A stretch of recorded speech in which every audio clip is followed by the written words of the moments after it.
Bismillahirrahmanirrahim. Kalam kepada Allah Tuhan dan Rahman bersifat wujud serta kidam pujaan umat siang jemalam.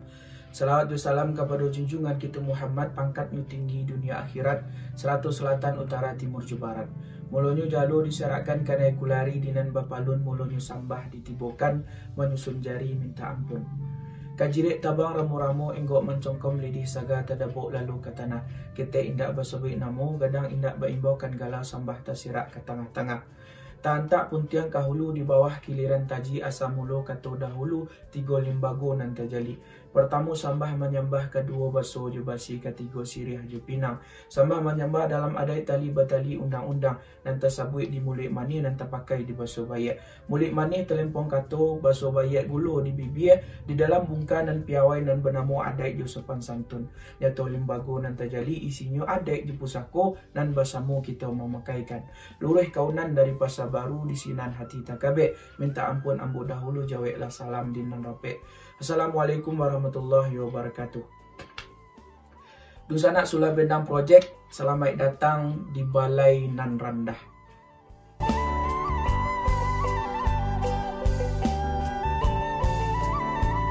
Yo, apa tu Balai Nan Randah dusanak kesadunyo perlu kita sampaikan di awal ko. Bahasanya di Minang kita mengenal tampek berdiskusi adat itu dinamakan dengan balai-balai, ataupun bisa disebut juga dengan balai adat, yang mana isinya itu di sana adalah para ibaratnya tungku tiga sejarangan yang ada di Minangkabau, pemimpin-pemimpin yang ada di Minangkabau, termasuk juga Bundo Kanduang di dalamnya. Nah, kita di sana yang bukan merupakan keanggotaan dari Panghulu, Datuk dan segala macamnya ataupun pemimpin di suku kita, mungkin saja ala ada beberapa dari penonton dan dari dusanak kesadunyo. Tapi di channel kita ko Sulah Bendang Project ko, kita berada di Balai Nan Randah. Apa yang dimaksudkan dengan Balai Nan Randah ko dusanak setelah kita jelaskan tadi, jadi ada dua. Balai Nan Tinggi itu ya di Balai Adat. Balai Nan Randah tu ya kita membahas adat tu bukan di balai-balai, bukan di balai adat. Gitu. Tapi kita membahas tentang adat itu dalam artiannya tu Balai Nan Randah itu kita membahasnya tu di pasar gitu kan. Kita membahasnya tu di kadai. Jadi di balai-balai yang memang tingkatnya tu rendah, bukan dari tingkat-tingkat satingkat jo tungku tiga sejarangan yang ada di Minangkabau. Jadi itu. Jadi selamat datang di sana di Balai Nan Randah. Karena kita pembahasan kita tidak akan terlalu mendalam karena memang disiko channel kita untuk belajar bersama-sama.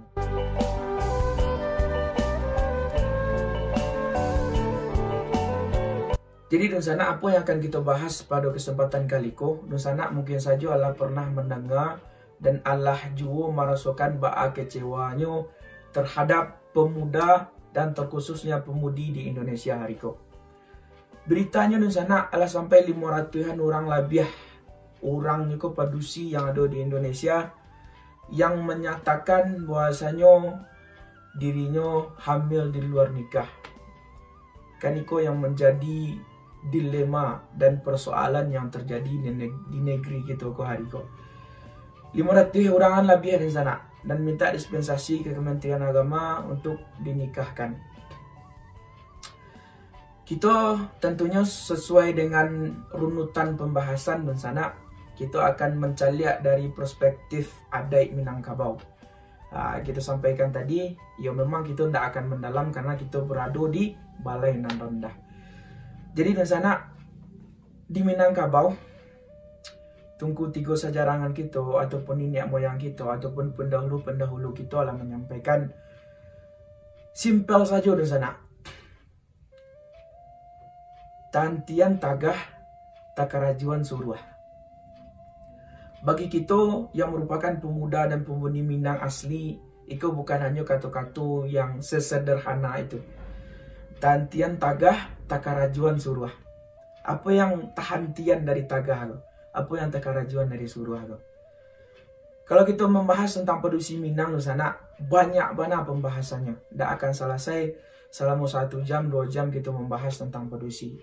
Dan apalagi kita membahas tentang padusi Minang. Di video-video sebelumnya lah banyak juga kita bahas tentang padusi Minangkabau. Ada yang dinamakan dengan alu tata ruang patah tigo, samuit tapi jah indak mati. Lalu ada sumbang dua baleh yang memang belum pernah kita bahas lagi. Kita akan carikan narasumber ataupun pemantik diskusi kita nantinya di sana.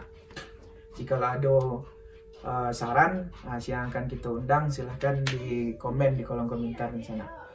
Nah, jadi yang perlu kita bahas hari ini, dari kata-kata yang simpel tadi itu, pepatah Minang yang mengatakan yang serupa tadi, tantian tagah tekarajuan suruh tadi, sehingganya memang padusi Minangkabau itu terjaga dari yang namanya persoalan-persoalan ataupun dilema-dilema pemuda dan pemudi hari ini. Yang mana ala jauh benar dari yang namanya agama, ala jauh benar dari yang namanya adat yang menjagoinya.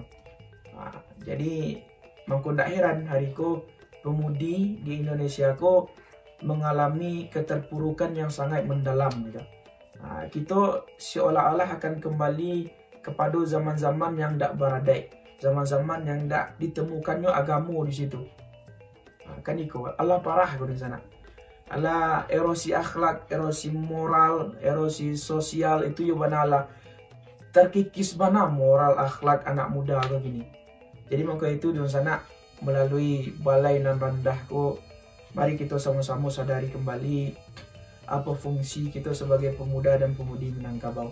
Itu tidak hanya untuk pemudi Minangkabau, tapi juga untuk pemuda, untuk laki-laki Minangkabau.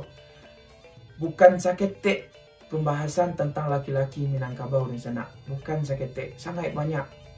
Baik tujuan ketika kita hendaknya menghargai padusi yang ada di sekitaran kita. Kita tahu kita punya orang tua, kita punya amak di rumah, punya bunda di rumah, punya mama yang merupakan seorang padusi.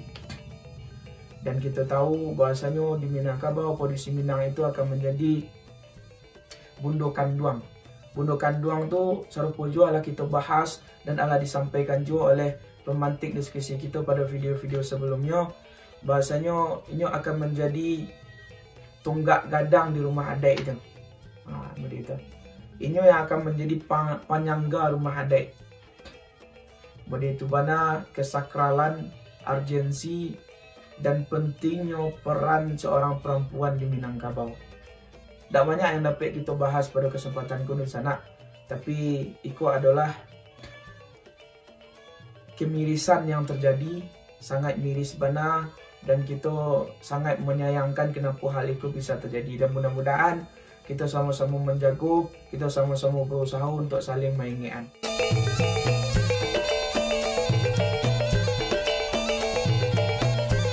Dan terakhir di sana, pesan untuk padusi Minangkabau, harapannya tetaplah mencari laki-laki Minangkabau untuk akan dijadikan orang rumah.